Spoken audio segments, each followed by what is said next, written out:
दुर्गा सप्तशती पाठ। अध्याय 2। देवताओं के तेज से देवी का प्रादुर्भाव और महिषासुर की सेना का वध। महर्षि मेधा बोले, प्राचीन काल में देवताओं और असुरों में पूरे 100 वर्षों तक घोर युद्ध हुआ था और देवराज इंद्र देवताओं के नायक थे।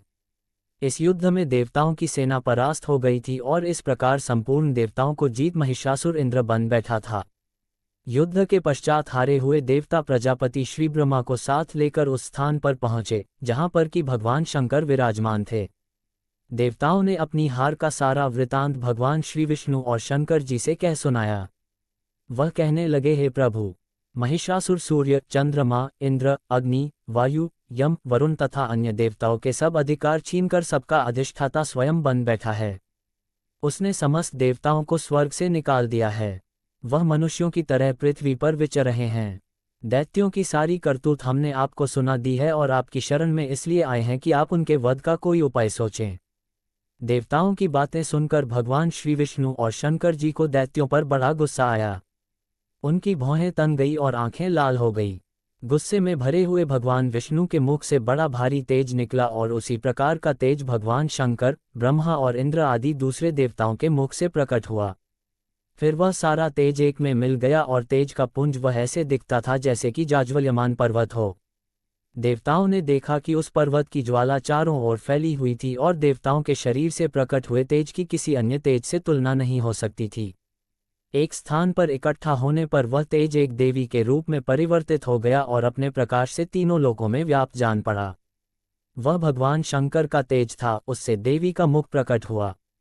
यमराज के तेज से उसके सिर के बाल बने, भगवान श्री विष्णु के तेज से उसकी भुजाएं बनी, चंद्रमा के तेज से दोनों स्तन और इंद्र के तेज से जंघा तथा पिंडली बनी और पृथ्वी के तेज से नितंब भाग बना। ब्रह्मा के तेज से दोनों चरण और सूर्य के तेज से उनकी अंगुलियां पैदा हुईं। वसुओं के तेज से हाथों की अंगुलियां एवं कुबेर के तेज से नासिका बनी। प्रजापति के तेज से उसके दांत और अग्नि के तेज से उसके नेत्र बने। संध्या के तेज से उसकी भौहें और वायु के तेज से उसके कान प्रकट हुए थे। इस प्रकार उस देवी का प्रादुर्भाव हुआ था। महिषासुर से पराजित देवता उस देवी को देखकर अत्यंत प्रसन्न हुए। भगवान शंकर ने अपने त्रिशूल में से एक त्रिशूल निकालकर उस देवी को दिया और भगवान विष्णु ने अपने चक्र में से एक चक्र निकालकर उस देवी को दिया। वरुण ने अपने चक्र में से एक चक्र निकालकर उस देवी को दिया। वरुण ने देवी को शंख भेंट किया। अग्नि ने इसे शक्ति दी। वायु ने उसे धनुष और बाण दिए। सहस्त्र नेत्रों वाले श्रीदेवाराज इंद्र ने उसे अपने वज्र से उत्पन्न करके वज्र दिया और हाथी का एक घंटा उतारकर देवी को भेंट किया। यमराज ने उसे कालदंड में से एक दंड दिया। वरुण ने उसे पाश दिया। प्रजापति ने उस देवी को स्फटिक की माला दी और ब्रह्मा जी ने उसे कमंडलू दिया। सूर्य ने देवी के समस्त रोमों में अपनी किरणों का तेज भर दिया। काल ने उसे चमकती हुई ढाल और तलवार दी और उज्ज्वल हार और दिव्य वस्त्र उसे भेंट किए और इनके साथ ही उसने दिव्य चूड़ामणि दी। दो कुंडल, कनकन, उज्ज्वल अर्धचंद्र, बाहों के लिए बाजूबंद, चरणों के लिए नुपुर, गले के लिए सुंदर हंसली और अंगुलियों के लिए रत्नों की बनी हुई अंगूठियां उसे दी। विश्वकर्मा ने उनको फरसा दिया और उसके साथ ही कई प्रकार के अस्त्र और अभेद्य कवच दिए और इसके अतिरिक्त उसने कभी न कुम्हलाने वाले सुंदर कमलों की मालाएं भेंट की। समुद्र ने सुंदर कमल का फूल भेंट किया। हिमालय ने सवारी के लिए सिंह और तरह तरह के रत्न देवी को भेंट किए। यक्षराज कुबेर ने मधु से भरा हुआ पात्र और शेषनाग ने उन्हें बहुमूल्य मणियों से विभूषित नागहार भेंट किया। इसी तरह दूसरे देवताओं ने भी उसे आभूषण और अस्त्र देकर उसका सम्मान किया। इसके पश्चात देवी ने उच्च स्वर से गर्जना की। उसके इस भयंकर नाद से आकाश गूंज उठा। देवी का वह उच्च स्वर से किया हुआ सिंहनाद समा न सका। आकाश उनके सामने छोटा प्रतीत होने लगा। उससे बड़े जोर की प्रतिध्वनि हुई जिससे समस्त विश्व में हलचल मच गई और समुद्र कांप उठे, पृथ्वी डोलने लगी और सबके सब पर्वत हिलने लगे। देवताओं ने उस समय प्रसन्न हो सिंह वाहिनी जगतमयी देवी से कहा, देवी तुम्हारी जय हो। इसके साथ महर्षियों ने भक्ति भाव से विनम्र होकर उनकी स्तुति की। संपूर्ण त्रिलोकी को शोकमग्न देखकर दैत्यगण अपनी सेनाओं को साथ लेकर और हथियार आदि सजाकर उठ खड़े हुए। महिषासुर के क्रोध की कोई सीमा नहीं थी। उसने क्रोध में भरकर कहा, ये सब क्या उत्पात है। फिर वह अपनी सेना के साथ उस ओर दौड़ा जिस ओर से भयंकर नाद का शब्द सुनाई दिया था और आगे पहुंचकर उसने देवी को देखा जो कि अपनी प्रभा से तीनों लोकों को प्रकाशित कर रही थी। उसके चरणों के भार से पृथ्वी दबी जा रही थी। माथे के मुकुट से आकाश में एक रेखा सी बन रही थी और उसके धनुष की टंकोर से सब लोग क्षुब्ध हो रहे थे। देवी अपनी सहस्त्रों भुजाओं को संपूर्ण दिशाओं में फैलाए खड़ी थी। इसके पश्चात उनका दैत्यों के साथ युद्ध छिड़ गया और कई प्रकार के अस्त्र शस्त्रों से सबकी सब दिशाएं उद्भाषित होने लगी।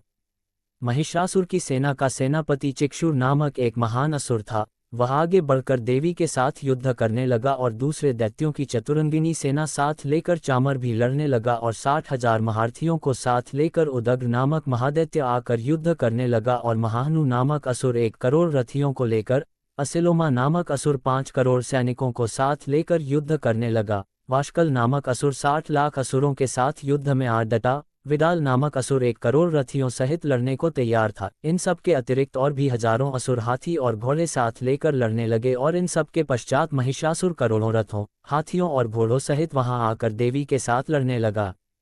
सभी असुर तोमर, भिंदीपाल, शक्ति, मुसल, खंडगों, फरसों, पट्टियों के साथ रणभूमि में देवी के साथ युद्ध करने लगे। कई शक्तियां फेंकने लगे और कोई अन्य शस्त्रादि। इसके पश्चात सबके सब दैत्य अपनी योजक चिन्हापनी तलवारें हाथों में लेकर देवी की ओर दौड़े और उसे मार डालने का उद्योग करने लगे। मगर देवी ने क्रोध में भरकर खेल ही खेल में उनके सब अस्त्रों शस्त्रों को काट दिया।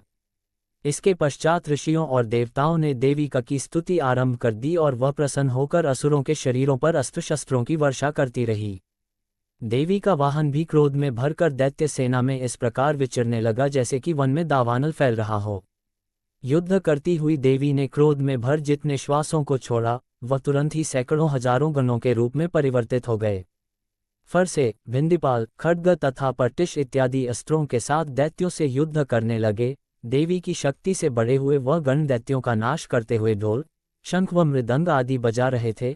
तदनंतर देवी ने त्रिशूल, गदा, शक्ति, खड्ग इत्यादि से सहस्त्रों असुरों को मार डाला।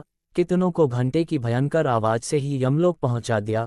कितने ही असुरों को उसने पास में बांधकर पृथ्वी पर धर घसीटा। कितनों को अपनी तलवार से टुकड़े दो कर दिए और कितनों को गदा की चोट से धरती पर सुला दिया। कई दैत्य मूसल की मार से घायल होकर रक्त वमन करने लगे और कई शूल से छाती फट जाने के कारण पृथ्वी पर लेट गए और कितनों की बाण से कमर टूट गई। देवताओं को पीड़ा देने वाले दैत्य कट कट कर मरने लगे। कितनों की बाहें अलग हो गई, कितनों की ग्रीवाएं कट गई, कितनों के सिर कट कर दूर भूमि पर लुढ़क गए, कितनों के शरीर बीच में से कट गए और कितनों की जंघाएं कट गई और वह पृथ्वी पर गिर पड़े। कितने ही सिरों व पैरों के कटने पर भी भूमि पर से उठ खड़े हुए और शस्त्र हाथ में लेकर देवी से लड़ने लगे और कई दैत्यगण भूमि में बाजों की ध्वनि के साथ नाच रहे थे। कई असुर जिनके सिर कट चुके थे, बिना सिर के धड़ से ही हाथ में शस्त्र लिए हुए लड़ रहे थे। दैत्य रह रहकर ठहरो ठहरो कहते हुए देवी को युद्ध के लिए ललकार रहे थे। जहां पर यह घोर संग्राम हुआ था वहां की भूमि रथ, हाथी, घोड़े और असुरों की लाशों से भर गई थी और असुर सेना के बीच में रक्तपात होने के कारण रुधिर की नदियां बह रही थी और इस तरह देवी ने असुरों की विशाल सेना को क्षण भर में इस तरह से नष्ट कर डाला जैसे तृणकाष्ठ के बड़े समूह को अग्नि नष्ट कर डालती है। और देवी का सिंह भी गर्दन के बालों को हिलाता हुआ और बड़ा शब्द करता हुआ असुरों के शरीरों से मानो उनके प्राणों को ढूंढ रहा था। वहां देवी के गणों ने जब दैत्यों के साथ युद्ध किया तो देवताओं ने प्रसन्न होकर आकाश से उन पर पुष्पवर्षा की। दुर्गा सप्तशती पाठ। अध्याय 3। सेनापतियों सहित महिषासुर का वध। महर्षि मेध ने कहा, महिषासुर की सेना नष्ट होती देखकर उस सेना का सेनापति चिक्षुर क्रोध में भर देवी के साथ युद्ध करने के लिए आगे बढ़ा। वह देवी पर इस प्रकार बाणों की वर्षा करने लगा मानो सुमेरु पर्वत पानी की धार बरसा रहा हो। इस प्रकार देवी ने अपने बाणों से उसके बाणों को काट डाला तथा उसके घोड़ों व सारथी को मार दिया। साथ ही उसके धनुष और उसकी अत्यंत ऊंची ध्वजा को भी काटकर नीचे गिरा दिया। उसका धनुष कट जाने के पश्चात उसके शरीर के अंगों को भी अपने बाणों से बींध दिया। धनुष, घोड़ों और सारथी के नष्ट हो जाने पर वह असुर ढाल और तलवार लेकर देवी की तरफ आया। उसने अपनी तीक्ष्ण धार वाली तलवार से देवी के सिंह के मस्तक पर प्रहार किया और बड़े वेग से देवी की बाईं भुजा पर वार किया, किंतु देवी की बाईं भुजा को छूते ही उस दैत्य की तलवार टूटकर 2 टुकड़े हो गई। इससे दैत्य ने क्रोध में भरकर शूल हाथ में लिया और उसे भद्रकाली देवी की ओर फेंका। देवी की ओर आता हुआ वह शूल आकाश से गिरते हुए सूर्य के समान प्रज्वलित हो उठा। उस शूल को अपनी ओर आते हुए देखकर देवी ने भी शूल छोड़ा और महाअसुर के शूल के 100 टुकड़े कर दिए और साथ ही महाअसुर के प्राण भी हर लिए। चिक्षुर के मरने पर देवताओं को दुख देने वाला चामर नामक दैत्य हाथी पर सवार होकर देवी से लड़ने के लिए आया और उसने आने के साथ ही शक्ति से प्रहार किया, किंतु देवी ने अपनी हुंकार से ही उसे तोड़कर पृथ्वी पर डाल दिया। शक्ति को टूटा हुआ देखकर दैत्य ने क्रोध से लाल होकर शूल को चलाया, किंतु देवी ने उसको भी काट दिया। इतने में देवी का सिंह उछलकर हाथी के मस्तक पर सवार हो गया और दैत्य के साथ बहुत ही तीव्र युद्ध करने लगा। फिर वह दोनों लड़ते हुए हाथी पर से पृथ्वी पर आ गिरे और दोनों बड़े क्रोध से लड़ने लगे। फिर सिंह बड़े जोर से आकाश की ओर उछला और जब पृथ्वी की ओर आया तो अपने पंजे से चामर का सिर धड़ से अलग कर दिया। क्रोध से भरी हुई देवी ने शिला और वृक्ष आदि की चोटों से उदग्र को भी मार दिया। कराल को दांतों, मुकों और थप्पड़ों से चूर्ण कर डाला। क्रुद्ध हुई देवी ने गदा के प्रहार से उद्धत दैत्य को मार गिराया। भिंदीपाल से वाष्पकल को, बाणों से ताम्र तथा अंधक को मौत के घाट उतार दिया। तीनों नेत्रों वाली परमेश्वरी ने त्रिशूल से उग्रास्य, उग्रवीर्य और महाहनु नामक राक्षसों को मार गिराया।